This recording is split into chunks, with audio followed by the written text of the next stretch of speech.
A la costa sud de Menorca hi trobam una cala plena d'història.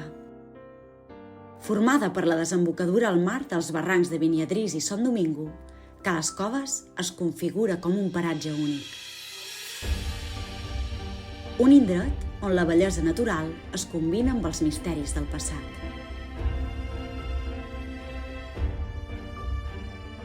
Un d'aquests misteris són les inscripcions d'època romana de la Cova dels Jurats. Aquestes repeteixen una mateixa data, el 21 d'abril.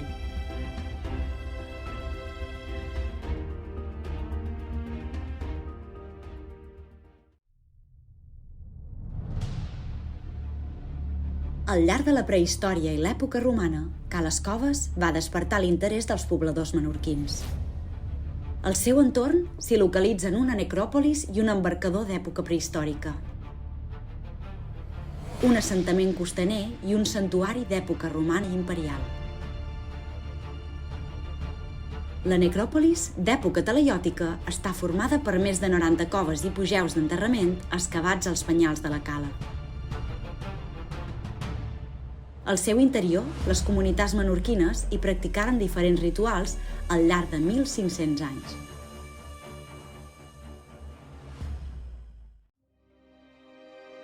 Les excavacions subaquàtiques realitzades a Cales Coves evidencien també l'ús de la cala com a embarcador entre el final de l'època talaiòtica i el segle II després de Crist. Però ens centrarem en el misteri de les inscripcions gravades i pintades a la roca que trobam a la Cova dels Jurats. La Cova dels Jurats és una cavitat natural situada al costat oest de Cales Coves.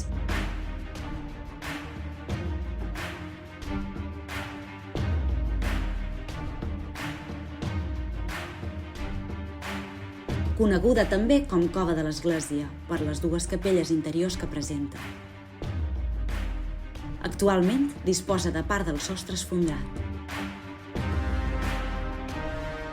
A diferència de les altres coves que trobam a la cala, els investigadors van concloure que aquesta va funcionar com a santuari en dues fases d'ús. Els estudis realitzats ens parlen de rituals on el foc i el consum de carn i vi hi tindrien un paper important.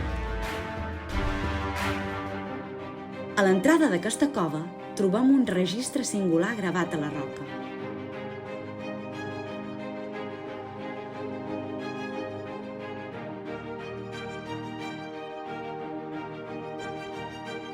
Tot i que el pas del temps i els elements meteorològics han fet desaparèixer gran part del conjunt, s'han documentat més d'una vintena d'inscripcions d'època romana. Algunes gravades a la roca i altres pintades. Actualment, una reixa metàl·lica les protegeix de possibles actes vandàlics.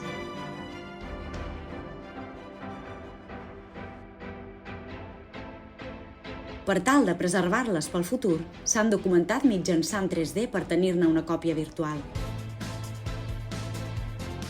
Així, els investigadors poden visualitzar les inscripcions des de l'ordinador i distingir lletres que a simple vista no es poden veure.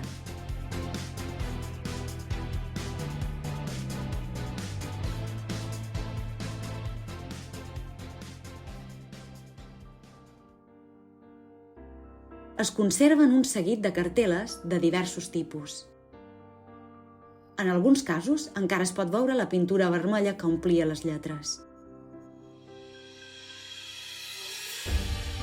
La seva posició a l'entrada de la cova no segueix un ordre cronològic. Sembla que es van fer aprofitant els millors espais del penyal. Hi trobam cartel·les amb nanses laterals, inscripcions emmarcades i altres que simplement van aprofitar els espais buits entre inscripcions més antigues. No ens ha arribat cap inscripció completa, però gràcies als estudis realitzats sabem que cronològicament et situarien entre el segle II i el segle III de la nostra era. Amb quin objectiu es van gravar aquestes inscripcions a l'entrada de la Cova dels Jurats?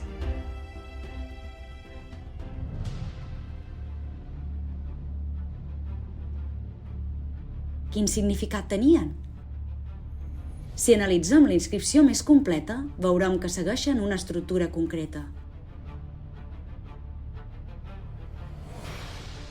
Primer, hi trobam una datació consular, on s'indica els noms dels cònsols de l'any. Amb aquests noms podem saber quan van fer la inscripció. En aquest cas, es tracta de Marcus Gavius Esquila Gallicanus i Sextus Carminius Vetus, cònsols l'any 150 de la nostra era.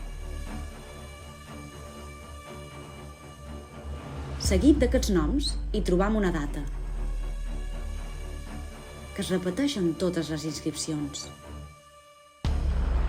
11 calendars maies. Aquesta data correspon al 21 d'abril en el nostre calendari actual. El 21 d'abril era una data molt important pel món romà. Era el dia que es celebrava el Natalis Urbis, és a dir, la fundació de Roma. Després hi trobem la fórmula Hoc Venimus, venim a aquest lloc, seguida de l'abreviatura Aedi, que tant podria referir-se als Adeitui, encarregats del temple, o als Aedils, els governants locals. La inscripció finalitza amb un seguit de noms propis que podrien correspondre als Aedi. Però què es celebra exactament en els Natalis Urbis? El naixement de la ciutat de Roma. Aquesta celebració es va fer coincidir amb l'Espalília, una festivitat en honor de la deessa Pales, deessa dels pastors. El Natalis Urbis era un esdeveniment anual ple de significat. La festa tenia profundes arrels en la llegenda fundacional de Roma, que vincula la creació de la ciutat als germans bessons Ròmul i Rem. La tria de la data, el 21 d'abril, es basava en la llegenda, establint auguris propicis per a la fundació de la ciutat. El fet que a totes les inscripcions que es conserven a l'entrada de la cova dels Jurats aparegui la data del 21 d'abril ens dona la clau per interpretar el conjunt. La commemoració del dia de la fundació de Roma a Menorca ens evidencia la integració de les festes romanes dins les comunitats illenques.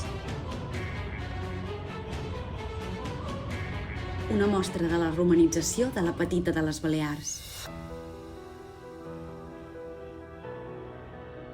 L'existència de les inscripcions de l'entrada de la cova dels Jurats ens marca l'ús de la cova com a santuari a l'època romana i ens ressalta la rellevància d'aquest indret en el marc cultural i religiós del món romà,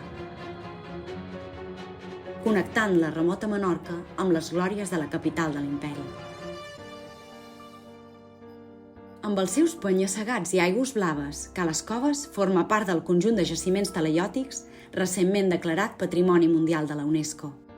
Es configura com una zona arqueològica de gran valor per la quantitat i la importància dels seus monuments.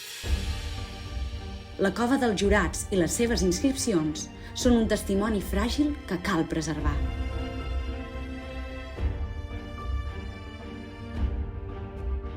Gràcies per acompanyar-nos en aquest viatge a través del temps per descobrir les històries que s'amaguen darrere les lletres gravades als penyals de Cales Coves.